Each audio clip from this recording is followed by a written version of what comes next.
रोनित एक छोटे से गांव में रहता था जहां एक प्राचीन रहस्य की कहानियां मशहूर थीं। कहा जाता था कि गांव के पास वाले जंगल में एक रहस्यमयी गुफा है जिसमें एक अद्भुत खजाना छिपा है, लेकिन उस गुफा में जाने वाला कोई भी वापस नहीं आया। रोनित को हमेशा से रोमांच का शौक था, इसीलिए उसने तय किया कि वह इस रहस्य को सुलझाएगा। एक दिन सुबह सुबह रोनित अपने सबसे अच्छे दोस्त करण के साथ जंगल की ओर निकल पड़ा।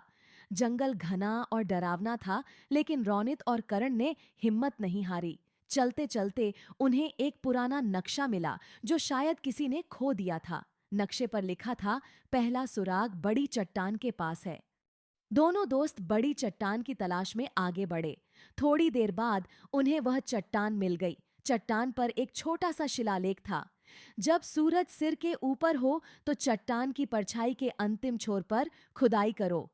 उन्होंने इंतजार किया और दोपहर के समय चट्टान की परछाई के अंतिम छोर पर खुदाई शुरू की। खुदाई करते समय उन्हें एक धातु का संदूक मिला।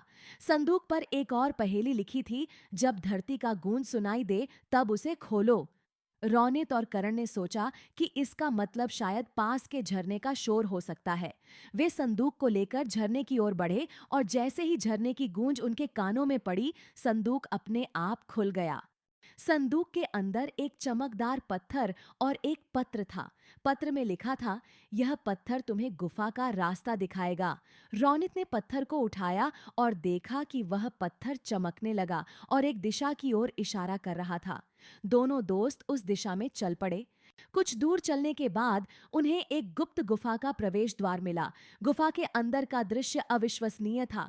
चारों ओर चमकदार क्रिस्टल और दीवारों पर प्राचीन चित्र बने थे। गुफा के अंत में एक विशाल कक्ष था जिसमें एक सोने का सिंहासन रखा था। सिंहासन पर एक और पत्र था जिसमें लिखा था, सच्चा खजाना वह है जो तुम्हारे अंदर है। यह सिंहासन और यह जगह तुम्हारी हिम्मत और दोस्ती का प्रतीक है।